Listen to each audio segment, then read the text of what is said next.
Hello, hello, hello. I'm Joseph Ward. I'm the athletic director. And many of you may recognize that welcome from the one and only Claire Bixel, who was the public address announcer here at Woodbridge High School for 50 years. Our press box right above us is named in honor of Mr. Bixel. And some of you may have entered today when you came to Woodbridge High School by driving in Sam Lupo Place, the street named after another Woodbridge football coach and athletic director, Mr. Sam Lupo. You may have also checked out our beautiful track right outside, which is dedicated in honor of longtime track coach Henry Schmicke. And if you have a chance to go up to the baseball field, maybe not today since it's so cold out, but you'll see it's named in honor of Hardin Peterson, a Barron great who went on to be the general manager of the 1979 Pittsburgh Pirates, the World Series champions Pittsburgh Pirates. Today, Coach Frank Capraro deservedly joins these other legends as we dedicate this beautiful field house in his memory. Congratulations to the Capraro family on this memorable day. At this time, I'd like to welcome our principal, Mr. Scott Osborne. Thanks, Joe. Good morning, everyone. It's nice to see familiar faces here in Barronland. Thank you for coming. I got the pleasure to work with Frank not only at JFK, but a brief time here at Woodbridge High School. I know Frank as Coach Capraro, Mr. Capraro, and Frank. And depending on how you addressed him in the morning, those were the stories you got. Frank had a unique sense of humor, okay? But once you got Frank's sense of humor, Frank was funny, okay? He was funny, and you were not gonna change Frank's mind no matter what you did. So what I learned from Frank was, one, you have to have a great sense of humor when you're working in Woodbridge and you're working with the children. Two, you have to have grit.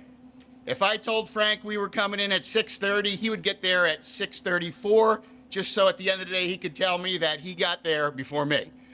So he worked hard, and I learned that from him. And the other thing I learned from Frank, that he was a wealth of knowledge. If you walked into the athletic office and there were peanut butter crackers out, you could share a peanut butter cracker with him, and he would tell you about football, he would tell you about coaching kids, he would tell you about great wins and great losses until that little packet of peanut butter crackers was done, and then he would chase you out to class to go teach. So I learned a lot from Frank Capraro. I learned at Kennedy, and then briefly here for like 2 months with Frank before he went over and moved on to his career at J.P. Stevens. It's fitting that we are dedicating the locker room to him on Championship Saturday, because not only was he a championship coach, he was a championship teacher and a championship person. So please join us as we call up Mr. Warren, who coached with Frank and worked with Frank longer than I did. Mr. Warren.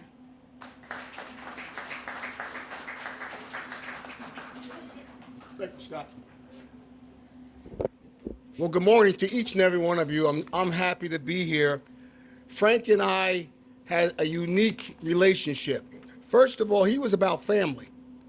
And I can remember back in the day, before we started the season, I would go over to the house, and he would have like a little outing with his lovely wife and give us a nice meal. And Frank was a family guy. And Frank did it his way. It's either my way or the highway. But I loved that about him, because you knew exactly where he stood and where you stood. He was tremendous. And I had the pleasure of not only being one of his coaches, but as time went on, I was the principal and he was the AD. And we had a unique relationship. First of all, when Frank said it, that was it, man. Thank you, okay, yeah. But he was Mr. Capraro. And you know, back in the day, loyalty, family meant something. And it was important. I see a lot of his players here, I see a lot of his coaches here, I see a lot of his family here. He was the man. Frank was a man. And think about this. Frank is a Woodbridge guy. He's a Woodbridge guy. He played football. He played baseball. He coached football, he coached baseball, and he did all that. But he did it very quietly. So it's very wonderful that because this section right here back in my day was the freshman hangout. Joff knows that. It was a freshman hangout here. This was our area. But Frank always, when I wasn't coaching, Frank told me to go scout. Okay, go to this team on Saturday. No, I wasn't here. I was out someplace scouting the team that they were going to play. But it was great because I learned so much. And about the players were just tremendous. We had such great teams. We had all-stars and all-state. And even the players that didn't play was a part of it as well. Now, I see one coach that I haven't seen in many years, Tom Finney, and Tom and I have something between us that we'll talk about maybe some other time. But it's nice to see you here. It's an honor. It's an honor to be here. I always think about Frank and his wife. They were a team. His wife liked to go to AC. Oh, yeah. Yeah. Jay, yeah. Wonderful. Wonderful. And also, a little story. Frank would talk about the old teams back in the 50s. And then he talked about one player in particular, Leroy Alexander. He talked about him and some other guys, too, from that time. But I didn't realize that Leroy was going with my first cousin for many years. I didn't know his name, but I saw him around, etc. And my first cousin's name was Bentley, her last name, and they went together for many, many years. And I didn't realize who Leroy was until I started coaching freshmen, and one day Leroy came by and watched our practice. And I saw him standing there. But Frank did a tremendous job, not only locally, but he went to Trenton and had a tremendous team in Trenton. So Frank was a man for all seasons, and he was a man for all reason. You're not going to find another person like Frank Capraro. He's last of a breed. You know, when we look at today, I would like to go back to that time where knew where you stood. And I appreciate, the longer I live, the more I appreciate Frank Capraro. And so, again, good job, board. You did a great job. And enshrining this place to Frank Capraro. I call him Coach Capraro. I always call him Coach Capraro. And I thank God for you. I thank God for his lovely family. And also, I thank God for my vice principal, Scott Osborne. And this young man right here, Joe Ward, played for me as well as members of his family. And so we're a family. Oh, come on, we're a family. We're a family. We're a family. And love is a great word. And when you talk about Woodbridge, the word love comes up because we love each other. We may not agree. That's all right. Hey, listen, do you agree with your people? No. No, nobody does. But we still love each other. And so this is love. This is love, love, love, love. So God bless each and every one of you. I gotta say this before I sit down. I have my wife here, and she and I have been married for 54 years. And it's not so much me. Don't clap me, Her. She's the reason. She's the reason. And so, God bless you. We love you. And this time I take pleasure in presenting our wonderful mayor, Mayor McCormick. God bless you.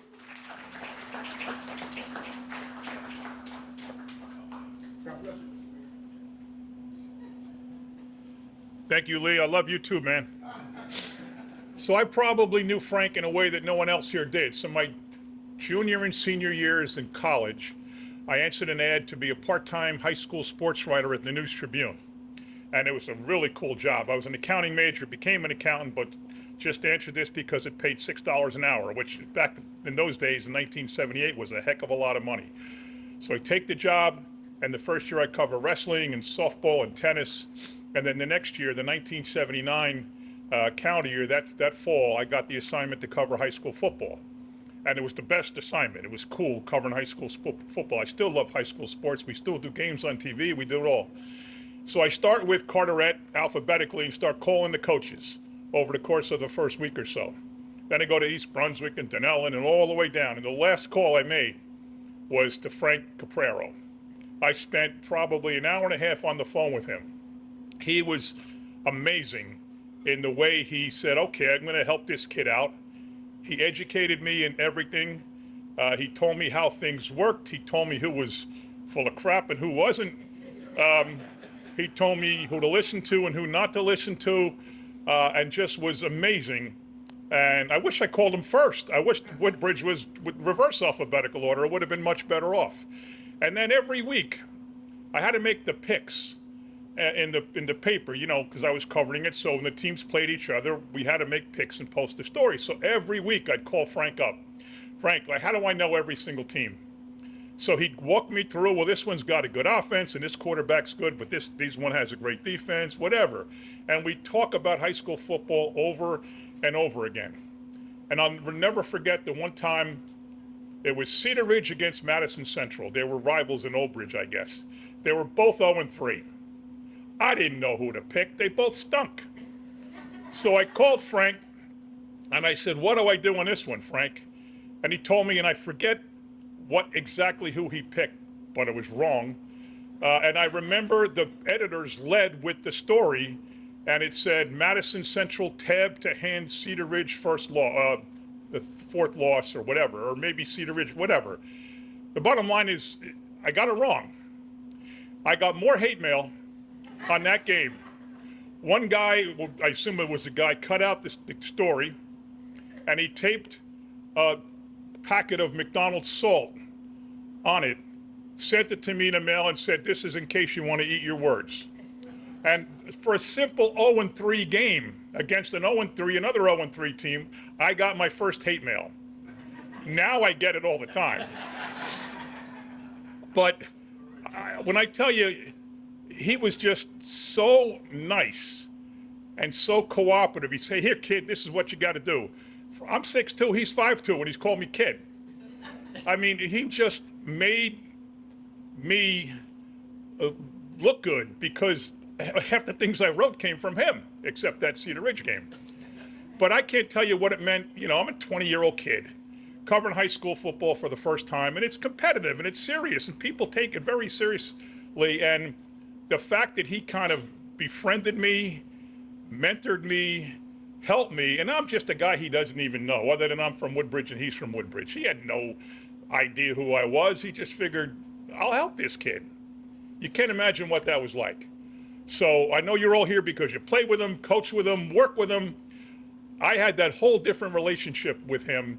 And every time I'd see him, we'd talk about the days, the good old days, even though it was only one season because I graduated and went to college, got a job, but I'd see him all the time. Him and Vinny, we'd always talk about high school football, and I would always thank him. And I think, Dolores, you remember at the Hall of Fame when I told some version of this story, Frank Capraro was just a good, decent man who cared about people. He cared about his athletes. He cared about his students. And this is a very appropriate action that Woodbridge High School and the school district have taken to honor him. Thank you very much.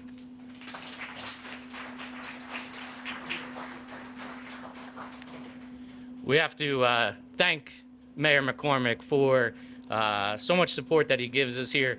This facility and many of the other facilities that I mentioned previously are a huge part of the support that the mayor gives to all the schools in this district. So thank you very much, Mayor.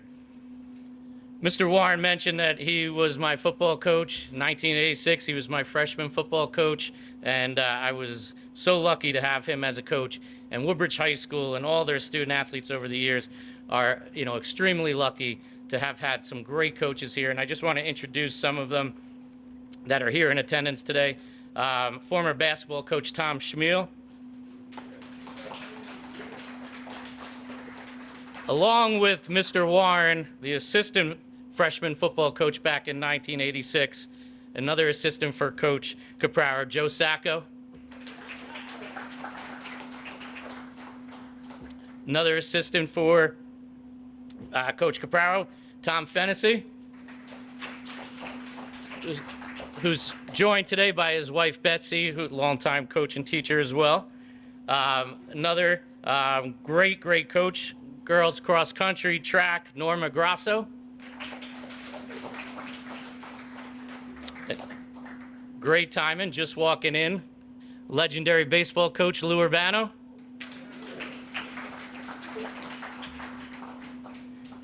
Current phys ed teacher and has coached as well, Brian Casey.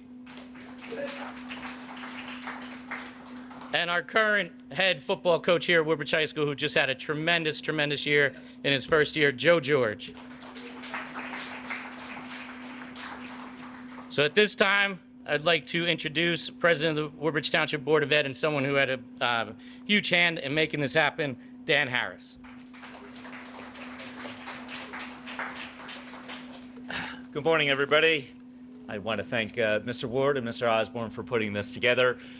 We dedicated the field house as a board back in, I think it was late August, and I was hoping to do it during the football season, but the guys slowed me down and said, no, let's do it right.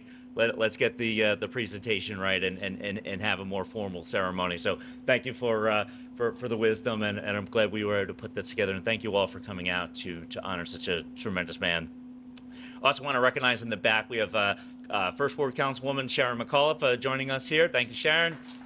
And Councilman Greg Ficara, a high school football legend and football enthusiast. Thank you both for being here, joining the mayor and myself. Today's a fitting day. 100 years of Woodbridge High School football. Nick, I was reading your book last night. We're at year 100, right? Yeah, right? 100 years of Woodbridge football. Today's Pearl Harbor Remembrance Day. We're honoring a gentleman who served at the tail end of World War II, representing America's greatest generation, no hands down.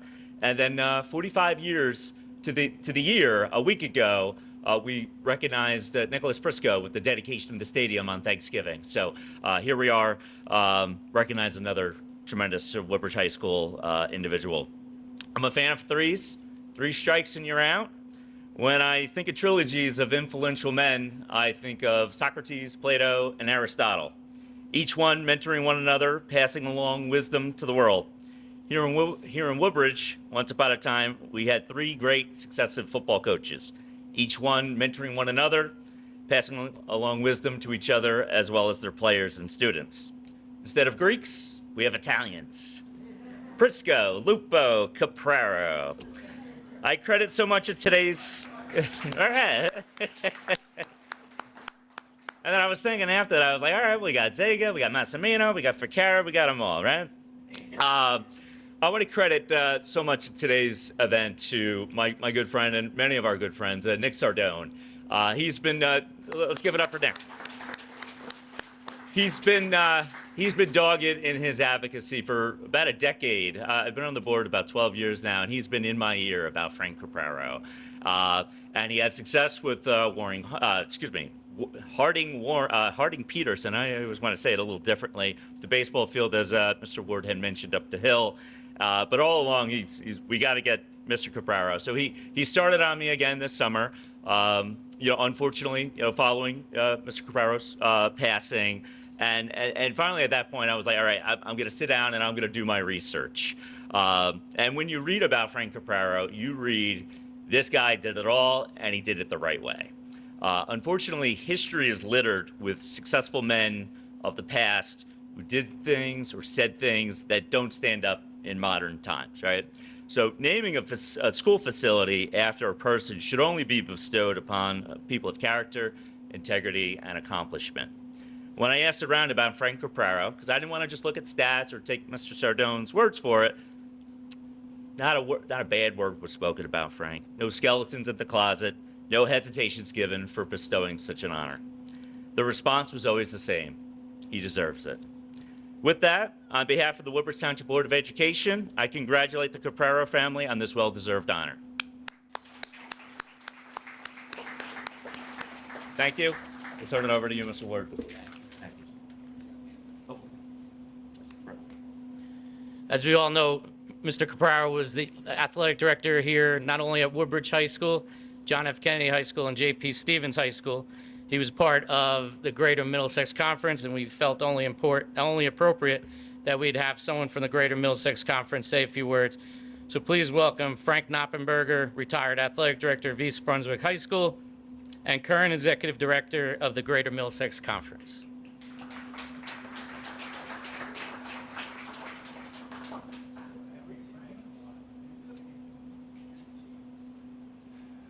Good morning. Is this on? You can, good. I'm honored to be part of this ceremony, and my comments are both personal and as a representative of the Greater Middlesex Conference. In addition, some of my comments will echo with what has already been said about Coach Capraro. I've known Coach Capraro since 1977 as I coached football at East Brunswick. I was always impressed with his team's execution and discipline, which one could say is a result of being old school, which Frank certainly represented, the old school style, and something that our society is in desperate need of currently. My interaction with Frank increased as he became the athletic director. I was immediately impressed with his professionalism and attention to detail. Proper sportsmanship was a constant with him in all his sports, as well as being on time. If he said his team would play on a particular day at a particular time, as an athletic director, you never had to worry about it. They were going to be there. And the other thing, he always said, I'll play anyone, anytime, any place, which they did. Because he was a voice of reason, he was a constant member of the GMC Executive Committee for years. He served as the president for 2 years and was elected as the Athletic Director of the Year in 1998. When the topic of Woodbridge High School, Woodbridge Athletics comes up, the first person that comes to my mind is Mr. Woodbridge, Mr. Frank Capraro. And I'm sure I'm not alone with that when they refer to him as Mr. Woodbridge. Two memories of Frank. Now, I'm sure I don't know him as well as most of you, but always had a sport coat on with a tie, and he loved to walk. Now, I could be wrong, but that's one of the memories that I always have of Frank. So Frank, on behalf of the Greater Middlesex Conference, thank you for your commitment to your athletes, and Frank, to me, thank you for your friendship. Thank you.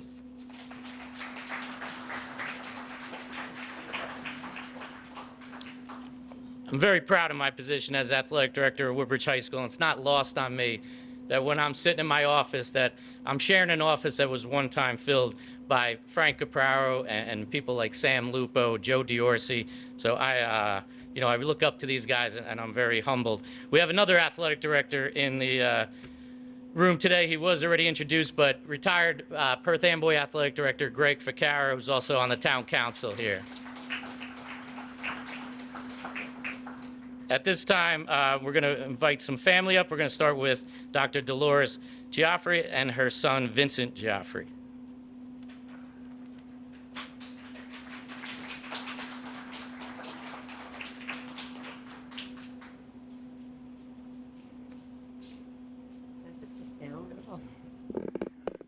Thank you very, very much for inviting us here today and for this honor.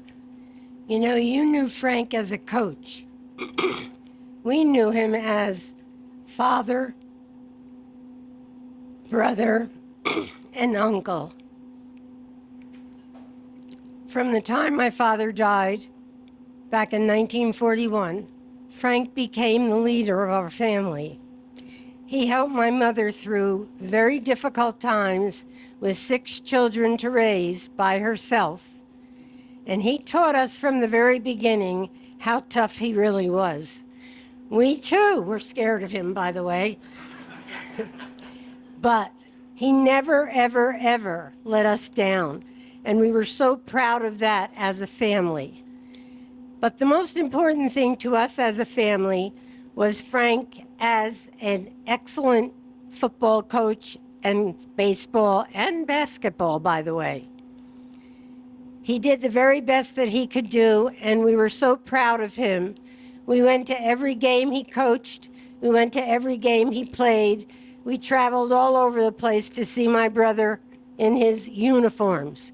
When he went on to Rutgers University, we followed him there as well. And some days at Rutgers, in those days, there may have been 25 people in the stands, and half of them were Capraros. Frank did his best in everything.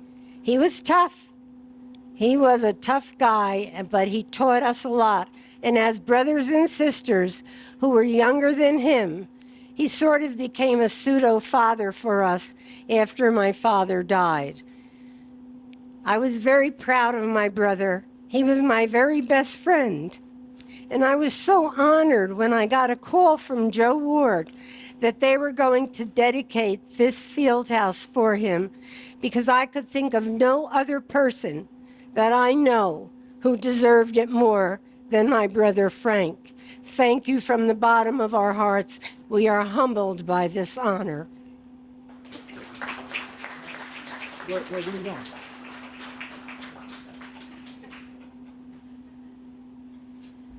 Okay, well, that's a hard act to follow. So, just a couple of ideas. A, I'm not an administrator, that's why I don't have a sport coat on. And rarely am I ever asked to do this, so bear with me as best you possibly can. Just like everybody else, I'm very honored to be here today. And although the dedication of this field is tremendous because it's one of the grandest high school stadiums in the area, the field house only tells part of the story of Frank Capraro. If I may, rather quickly, help flesh out the mosaic that was the life of Frank Capraro by focusing on only the last 50 years, as I saw it. As long as I can remember, he was always Uncle Frank. Despite being about 7 years old, he'd crunch my hand when he shook it. He'd ask me to go get a piece of cake at the New Year's party at the house on Kilfoyle Avenue, while all the cousins tried to squish into the tiny little TV room to watch football just to be near Uncle Frank. By the time I was 10, he became Coach Capraro. At first, I was the water boy, carrying tongue depressors in my back pocket to clean the players' cleats, having a towel to keep the ball dry. He told me that was my job, and my job was important. As a 10-year-old, that mattered. The term Coach Capraro took an entirely different meaning when I became one of his players. Need I say more? As we all know, especially family members that played football for him, he played no favorites. You got what you earned. So I was so proud on Saturdays when I could play for Coach Capraro, because I know that I earned it. Although I still called him Coach Capraro after graduating from college, I did so because we were now colleagues, coaching together at Upsala College. Along with my Uncle Vinny, Coach Capraro shared all he knew, as others have said, and answered all of my questions. We spent hours on the road of South Jersey in his beat-up Toyota pickup truck, listening to static-filled AM radio. You could only imagine the stories I heard. Eventually, as others have said, Coach Capraro became Mr. Capraro. As an athletic director at J.P. Stevens, Mr. Capraro hired me as an assistant football coach at J.P. Stevens. Once again, I was quickly reminded that Mr. Capraro, the AD, would play no favorites, regardless of who you were, what sport you coached. But He gave us everything we needed, and he complimented us that we were doing a good job. And I believed him because he was a man of his words. In the last 10 years, he returned to being Uncle Frank. Watching his grandkids, my sons, my other cousins' kids, flock to him on Thanksgiving at my cousin Jimmy's house, brought back memories of Kilfoyle Avenue, and it warmed my heart. Today we're here to dedicate a building to Coach Capraro. That's quite an honor. But more important than that honor is knowing that long after today, 2 freshman football players are going to walk in. They're going to see the plaque and invariably will ask, hey, who's Frank Capraro? And someone is going to tell them. And his legacy will live on forever. Thank you again for inviting me. Thank you.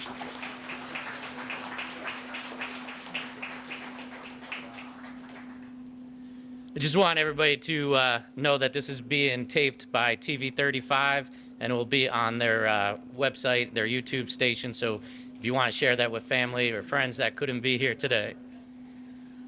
Next up will be his son and daughter, Jim and Patty Capraro.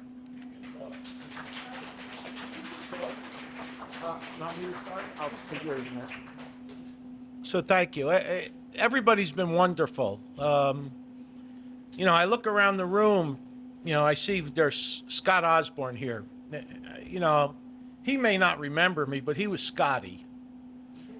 He was running around JFK, and we had to play beanie. And Dad would tell us that we would be there. And then Tommy Fennessy, he's here. And Tommy Nahila, I remember him. And Barbara Lubis, I remember her because I went with Henry. And, you know, we were graduated. I graduated Woodbridge in 1977. And there's also another person in this room. And if anybody's associated with my father or knows anything about Woodbridge football, they all know Obie. Well, Obie's sister is here, Patty O'Brien. And Obie was probably one of my father's best friends. And Lee, I remember you were the freshman coach, and we would say, go with Coach Warren, and maybe I went scouting with you. But everybody has brought together. First of all, I don't write anything down. That was the beauty. Dad was my dad. So I don't need anything to write down. I can talk. How long you all want to be here? I can talk for 20 minutes, 30 minutes. It doesn't matter. I've been all over the world. I've talked to all type of people. This is a great honor. And I know my dad was a simple man. He never asked for it. Hi, Pat. I see Pat there, I think. Right? Yep. My dad was a simple man when it came to things. There were certain things that he loved. He loved God, his family, and Woodbridge. That's it. That's what he loved. He had opportunities to leave and to go. I remember him and my mom looked at Montauk High School in Montauk, New York. He was offered, I think it was a brand new high school, very early in his career, and they wanted him to go out and live there. And they stepped back. It was a great opportunity, but it violated 2 of the 3 principles he had. He would have to leave his family, his entire family, and he'd have to leave Woodbridge. And he said no, and he stayed. And I think Woodbridge is better for him staying. I know my sister and I have been involved with my dad in Woodbridge football and J.P. Stevens and JFK. And there's certain things he never forgot. He never forgot his roots. When you go to Pocheck Field, it's still called Pocheck Field up there behind Caldors. The very last house on the right is where he grew up. So that's on Woodbridge Avenue. You know, again, he lived in Woodbridge. All right, well, he moved to Ford's, but he had a Woodbridge mailing address, so for a portion of his time. He believed in this school. He believed in this town. He believed in the students and the people here. So it's a great honor for us, for all of you in the administration and the town, to recognize him. So we thank you very much for this great honor. So thank you, Joe. Thank you, Scott. Well, there's really nothing I can say because everybody said everything. My father was a great man. He instilled a lot of toughness in me. I am not as soft as people think I am, although I'm not as tough as they think I am. The hardest part when I went to high school was having my father as my teacher for 3 years. As Jimmy didn't state this time, but at our father's funeral mass, he told everybody my father was my sex education teacher. And it was very difficult I had to call him Mr. Capraro, but he deserved the respect of me calling him Mr. Capraro. And that's all I have to say because everybody said it so well and so eloquently, and I'm so grateful and thank you for this honor.